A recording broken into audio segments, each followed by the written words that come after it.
go? Like most probation violation hearings do, we got revoked and sent back to jail. Well, we figured. We did on the liquor store while on probation. So. Yeah. And don't forget, you have another appointment this morning. In fact, she should be here any minute. Carly Davis, right? Dot Davis's daughter? Yeah. Bless her heart. I'm sure she's still in a state of shock. I mean, what happened? Miss Dottie was in her, what, mid-40s? Yes. I heard she got really sick, but that's all I know. I guess Carly wants us to probate the will? Probably. Oh, come on in, Carly. I am so sorry for your loss. Thank you. Hey. Why don't you have a seat? Would you like something to drink? No, thank you. I just want to get right to it why I'm here. Well, sure, go right ahead.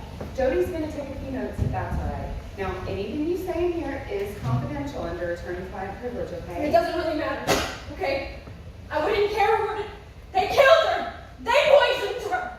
Who was they? Her employer. My employer, Allied Concrete. Well, tell us exactly what you mean by they poisoned her. We heard that there was something going down at the concrete plant with something spilling out in the river, but we don't know the details.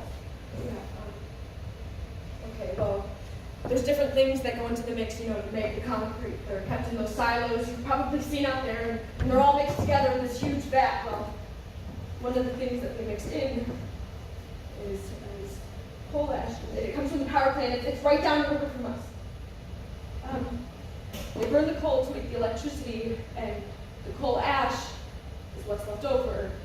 Well, the problem is it's full of toxins, and I don't just mean one or two. You go on. The power plant hauls the ash into Allied and then puts it in the silo, and then we mix it into the concrete batch. Well, if there's leftover, it goes into what we call a slurry pit. See, the coal ash is wet, and then they add water to it, and it's nasty. Anyway, the power plant has a bunch of slurry pits for ash storage, but we just have one for surplus. But it's right next to the river. Right next to the river? Yes. It's just like a few yards, and it's not even lined or anything. It's just this huge big hole in the ground filled with the ash slurry. They call the front hole next to the river the dike. Well, the dike had started crumbling, and part of it collapsed, and the ash slurry it started flowing right on out into the Tennessee River. It was awful. Oh my God, you could see, you know, where the fish tried to flop out onto the bank, you know, trying to get away from it. The pit emptied down more than halfway, and it's a big pit, y'all. How big? I don't know. It's a couple acres maybe, but it's deep. Yeah. And then we got the hard part of it. See, Mama had been working there for almost 20 years, and then I swore I never worked there, but I started when I was 19. Right. You were just going to work there long enough to save enough money for college, and then you were going to quit the plant, right? I mean, I remember us talking about that at your graduation at the high school. Yeah, well, that was back when Mama was thinking of those. Go on, Carly. How did your mama get involved? She's a welder. She was the first female welder around here. And she's so proud of that. Anyway, they decided to put some sort of steel wall down there, you know, to shore up the dike. And it was like in sheets, and Mama had to weld them together. They had some wooden crate thing that she was strapped into, and then they pushed away the ash slurry and lower it down in there, you know, trying to keep it from getting on her. But she said it would just end up in the crate anyway. In her boots and her pants and her bra and her hair. She'd come home just covered in the sludge, and then she'd have to hose off in the backyard. And it was like that for days and days and days, and and she was fine before that. You know, she was more than fine. And then she started coughing. And then she started having nosebleeds. And she started having trouble breathing.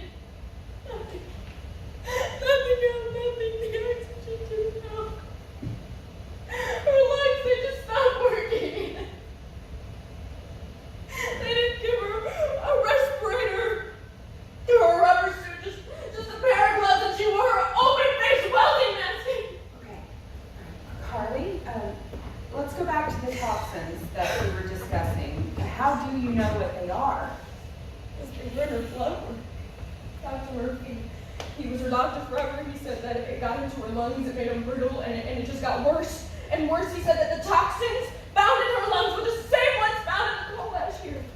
I have the report. Okay.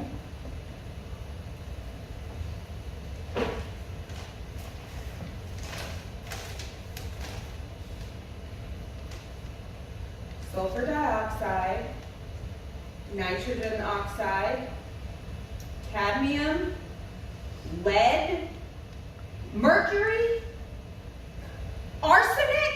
Will he go on the record with this? I don't know. He's the one that gave me the report after I told him I was going to see. Wait a minute. Let me get this straight.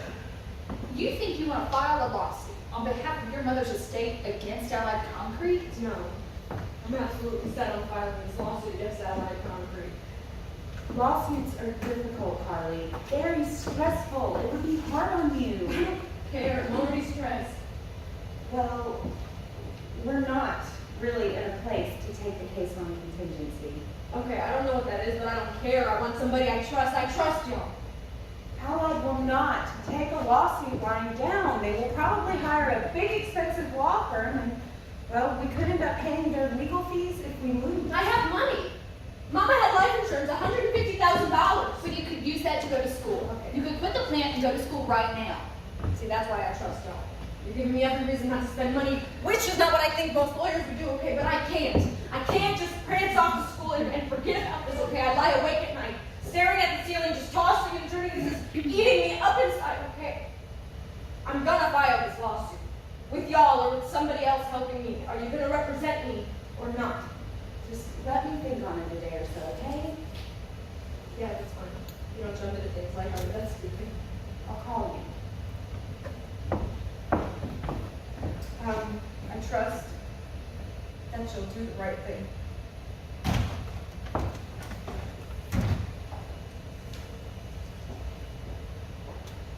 Do you really need to think about it?